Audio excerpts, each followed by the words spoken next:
Okay, so magandang gabi po sa ating lahat. Dito po muli tayo sa ating daily words of encouragement sa gabing ito. At salamat sa Panginoon dahil na-reach po natin ang huling araw ng 2025.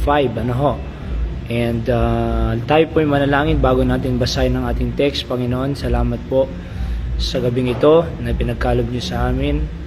And we are able to, you allow us to reach the last day of 2025. And by your grace, tatawid po kami ng 2026.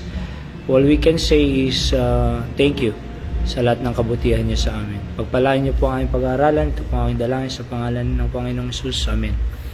1 Thessalonians chapter 5 verse 18, sabi ng Bible, "In everything give thanks, for this is the will of God in Christ Jesus concerning you."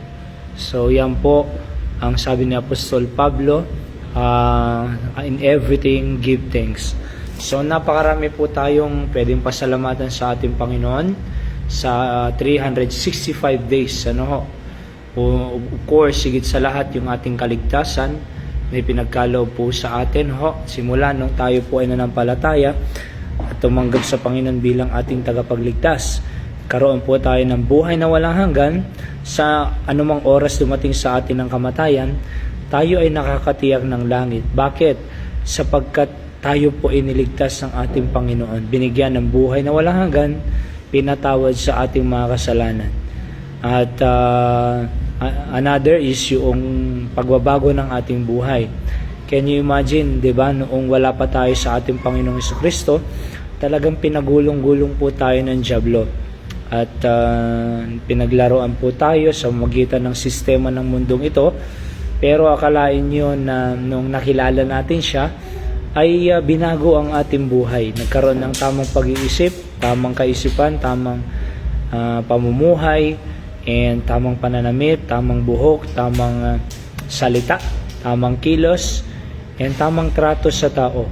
So yun po, binago po ang ating buhay. Yun po ang isang pwede pa nating pasalamatan sa ating Panginoon. At another is yung ating pamilya. Salamat sa Panginoon na binigyan po tayo ng tatay, ng nanay, mga kapatid, and asawa, di ba, anak. Yan pa lang po, yung pamilya natin ay napakalaking biyaya na yan. At wala pong maipagpapalit sa ating pong pamilya sa lupang ito. Kaya napakarami. Sa katunayan po, pag-iisa-isahin po natin ang lahat ng biyaya ng Panginoon sa taong ito ay hindi po natin mabilang, kapatid. Maliit o malaki, by the way, hindi lang po malakit ang biyaya ng Diyos, kundi kahit yung mga maliliit. Marahil yung damit, di ba? Sapatos, at iba pa na mga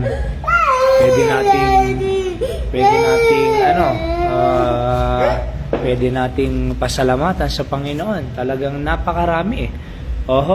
So napakarami po, kapatid. Yung may tahanan ka, yung meron kang ginagamit na transportation, yung meron kang tulugan, di ba? So lahat ng yan, meron kang table, meron kang upuan, meron kang kaldero, sinasaingan, may plato, kutsara, tinidor. Lahat ng yan, kahit maliliit po yan, sa katunayan, pag itinignan po natin yung ating paligid, lahat ng yan ay biyaya ng ating Panginoon, kapatid. Kaya po, napakarami po ang ginawa ng Panginoon sa taong ito para sa ating pong buhay. At all we can say, just like the Apostle Paul, in everything give thanks. At kahit po yung kahit po yung problema, yan po ay biyaya pa rin po ng Panginoon. Bakit? Meron siyang itinuturo sa atin dyan, kapatid. Merong itinuturo ang Panginoon dyan para po sa atin. And problema man yan, it will turn into blessing. And marami. Alright? So, lahat ng bagay na yan ay all we can say is in everything give thanks. Salamat sa mga tao rin na binigyan ng Panginoon sa atin na nakilala sa taong ito, in everything give thanks. Mga people, di ba? And problems, in everything give thanks pa rin. Oho, yung protection ng Diyos, in everything give thanks. Yung provision ng Diyos, in everything give thanks. And yung pressure, in everything give thanks. Lahat pong yan ay may idudulot po ng kagandahan para sa atin. Sabi nga ng Biblia sa Romans 8:28, for we know that all things work together for good to them that love God and to them who are the called according to His purpose. So, seemingly bad, pero at the end of it, yung dulo pa niyan ay para sa ikakabuti natin. Kaya all we can say is in everything, give thanks. So, thank God for 2025. Thank God for the people given us. Thank God for His protection, provision, the problems, and all the things na dumaan po sa ating buhay. It develops us, it strengthens us, it establishes our life, and it prepares us para sa 2016 na naman, kapatid.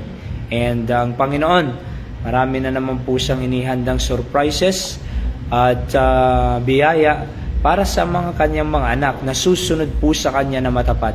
Kaya maging matapat lang po tayo sa Panginoon, maglingkod lang po tayo sa kanya, magsimba po tayo ng 52 Sundays sa 2026. At maghapon po yan, Sunday morning, Sunday night, kahit yung mga 52 prayer meetings, go there. At makikita nyo po yung kakaiba, hindi po pabayaan ng Diyos ang ating pong pamilya. At in everything give thanks. Napakarami pong biyaya ng Panginoon na binigay sa atin ngayong 2025. Di ba? Bilangin po natin. Sabi nga ng kanta is count your blessings, name them one by one. Count your blessings, see what God had done. Count your blessings. Sabi ng kanta, name them one by one. Wag lang po yung malaki. Ibig sabihin, wala kang milyon, wala kang malaking bahay, wala kang maraming sasakyan, ay walang biyaya. Hindi po totoo yan.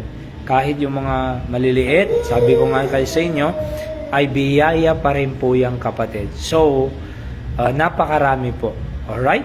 So again, this 2025, all we can say is, in everything give thanks. Pasalamatan po natin by His grace and for His glory. Tayo manalangin, dakilang Diyos, pagpalaan niyo po ang inyong salita sa aming buhay. Tunay nga, Panginoon, na sa lahat ng ginawa niyo ngayong 2025 sa amin, ay napakalaming biyaya. All we can say is, all these things, in everything, give thanks. At lalong-lalo na po, yung kaligtasan na pinagkaloob nyo sa amin at yung buhay pa hanggang ngayon, na buhay pa po kami na pwedeng maglingkod, may pribilehyo na gawin ang kalooban at mga pinapagawa nyo sa aming buhay. Naway mapapurihan po namin kayo ngayong taon na coming year, na mas sigit pa, we can share the gospel more than what we did last 2025. And help us to do more, Panginoon, para sa inyong kaluluwalhati sa darating na taon. And to give glory, to help more, to love more, to witness more, to pray more, to read our Bible more, and to be faithful on our ministries, and to open more outreaches, missions, and even to be a blessing to others more. Salamat po. Ito po ang aking dalangin sa pangalan ng Panginoon Jesus. Amen. Yan po ang ating daily words of encouragement. Magandang gabi po sa ating lahat. At sa lahat ng nakikinig, dyan sa Ilocos Norte, dyan sa Ilocos Sur, Pangasinan, dyan sa Saudi, Singapore, at dyan sa Asia at sa Amerika. Magandang gabi po. Pagpalain po kayo ng ating Panginoon. Merry or Happy New Year po. A blessed New Year ahead to everyone. It's my prayer and wish sa bawat isa ang mas marami pang biyaya para sa ating lahat, sa ating pamilya sa darating na 2026. God bless you po.